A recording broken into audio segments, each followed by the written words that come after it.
New Anthony Edwards 1 highest basketball shoes mabibili lamang sa halagang $3,499. I-click lamang ang link sa comment section. Sa video na ito ay pag-usapan natin ang mga interesadong bagay na nangyari ngayon sa NBA. Una, habang naghahanap ang Phoenix Suns ng mga paraan para muling ayusin ang kanilang roster matapos ang nakakadismayang pagkatalo sa unang round ng playoffs, ginagawa nila ang kanilang pagsasaliksik kay Bronny James bago ang 2024 NBA Draft. Ayon kay Shams Charania ng The Athletic at Stadium, pumayag si James sa isang pribadong workout kasama ang Suns dahil siya ay kabilang sa ilang players na kanilang kinokonsidera para sa number 22 overall pick. Si Charania, Jovan Buha at Sam Amick ay naunang nag-ulat ngayon na ang Los Angeles Lakers ay isa pang team rin na open sa posibilidad na i-draft si James. Hindi isinama ni Jonathan Wasserman ng Bleacher Report si James sa kanyang pinakabagong mock draft na inilabas nitong linggo. Sa isang follow-up na kwento tungkol sa mga pagbabago mula sa NBA Scouting Combine, binanggit ni Wasserman na ang pakiramdam ng mga scout na ang isang team na maaaring mag-draft kay James ay ang Lakers gamit ang kanilang second-round pick sa number 55 overall.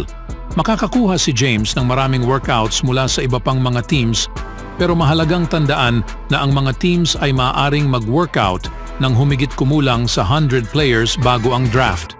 Ginagawa nila ito para sa due diligence, scouting para sa hinaharap at paglikha o pagpapanatili sa mga relasyon sa mga players at ahente. Ang pagkakaroon ng workouts mula sa iba pang mga teams ay hindi dapat maging headline. Siyempre, kailangan lang ng isang team na talagang maniniwala na ang shooting, passing IQ at depensa ni James ay maaaring maging kapaki-pakinabang. Karamihan sa mga scout na nakausap ng Bleacher Report ay tila nagdadalawang isip pa rin. Maraming atensyon ang mapupunta sa Lakers dahil sa koneksyon ng mag-ama kasama si LeBron James. Kahit na sinabi ni LeBron dati na gusto niyang maglaro kasama ang kanyang anak, kamakailan ay binago niya ang kanyang desisyon upang bigyan si Bronny ng pagkakataong gawin ang sarili niyang landas. Hindi ko na masyadong pinag-iisipan ito ngayon. Siyempre naisip ko ito noon. Sinabi ni LeBron sa mga reporters sa kanyang end-of-season press conference nang tanungin tungkol sa posibilidad na paglalaro kasama si Bronny. Sa pagtatapos ng araw, ang bata ang magdedesisyon kung ano ang gusto niyang gawin. Ayoko na siyang tawaging bata. Ang binata ang magpapasya kung ano ang gusto niyang gawin at kung paano niya gustong gawin ang kanyang karera. Ang Suns ay nasa isang mahirap na posisyon ngayong off-season dahil sa kung gaano kamahal ang kanilang roster para sa 2024-25.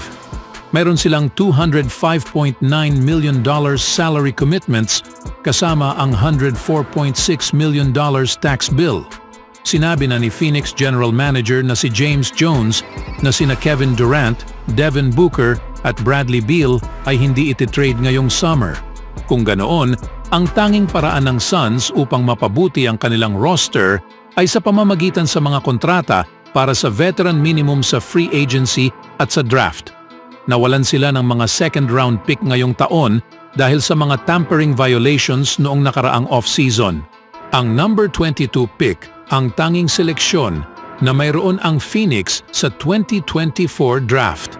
Ang paggamit sa seleksyon na iyon kay James ay tumaas base sa kanyang kasalukuyang draft stock. Ngunit ang kakulangan sa elite na talento sa class na ito ay maaaring magtulak sa kanya pataas habang ang proseso ay nagpapatuloy. Ano sa tingin niyo mga kaibigan? Susugal ulit ang Suns? Sa ibang balita naman, ang Indiana Pacers ay nakatanggap ng nakakabahalang balita bago ang kanilang Game 3 laban sa Boston Celtics kung saan ang star point guard na si Tyrese Haliburton ay napabilang sa injury report dahil sa issue sa hamstring. Si Haliburton ay inilista bilang questionable sa pinakabagong NBA injury report dahil sa tinatawag ng team na left hamstring soreness. Siya ang nag-iisang karagdagang pangalan sa injury list ng Pacers matapos na ma-sideline si Benedict Mathurin noong maagang bahagi ng 2023-24 season dahil sa isang shoulder injury na nagresulta sa season-ending surgery. Ang label na questionable ay nagbibigay ng pag-asa sa Pacers na makakapaglaro pa rin si Haliburton sa linggo kapag hinarap nila ang Celtics. Gayunpaman, dahil sa mabilis na turnaround mula nang masaktan si Haliburton, mahirap hindi mag-alala. Para sa mga hindi nakapanood, nakuha ni Haliburton ang hamstring problem sa Game 2 laban sa Celtics noong Biyernes. Ang All-Star guard ay umalis sa laro sa ikatlong quarter at hindi na bumalik. Umupo sa buong ika-4 na quarter habang natalo sila sa 126-110. Naglaro si Haliburton ng 28 minutes at nagtapos na may 10 points, 4 na rebounds, 8 assists at 1 steal. Nakuha ni Haliburton ang hamstring problem sa Game 2 laban sa Celtics noong Biyernes. Matapos ang laro, inamin ng head coach ng Pacers na si Rick Carlisle na masakit na ang hamstring ni Haliburton sa halftime. At sa kabila sa kanyang pagsisikap na ipagpatuloy ang laro sa ikalawang kalahati, napagdesisyonan ng trainer ng team na hindi na siya dapat maglaro. Siguradong susubukan ni Tyrese Haliburton na labanan ang kanyang injury upang makapaglaro sa Game 3. Alam niya kung gaano kahalaga ang laban na ito, lalo na't 0-2 lead na ang Celtics sa serye. Simple lang, hindi na kayang ma-afford ng Indiana ang matalo kung ayaw nilang malagay sa panganib na ma-sweep. Sa 2024 playoffs, nag-average si Haliburton ng 18.7 points, 4.8 rebounds, 8.2 assists at 1.3 steals laban sa 2.1 turnovers bawat laro. Sa Game 1 ng Eastern Conference Finals, kung saan halos matalo nila ang Celtics, nag-post ang star ng Pacers ng 25 points at 10 assists kasama ang 3 steals at 1 block. Malinaw na kailangan ng Indiana si Haliburton kung gusto nilang manalo sa Game 3, kaya ang kanyang posibleng pagkawala ay magiging malaking dagok.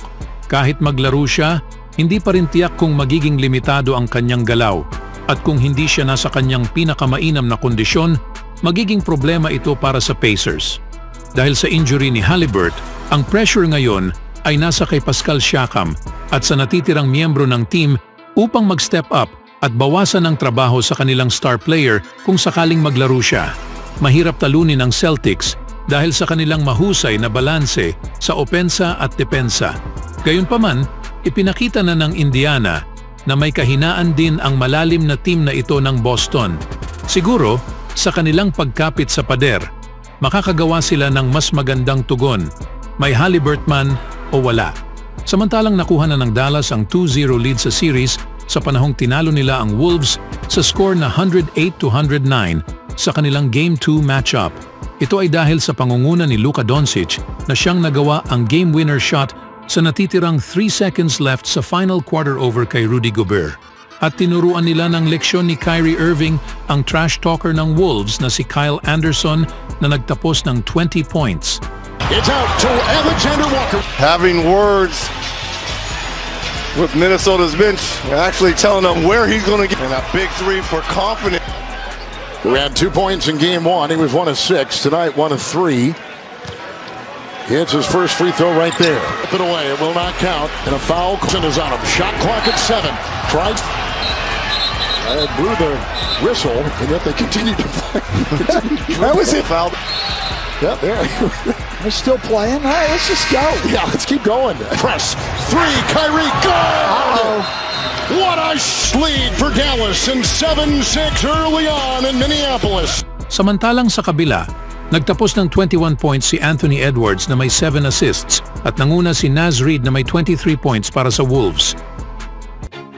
Always do it on my own, so I gotta get through it. And the only thing I know is to love what I'm doing. Never give up, never slow, till I finally prove it. Never listen to the no's, I just wanna keep moving. Keep my head up when I act, head up, that's a fact. Never looking back, I'ma keep myself on track.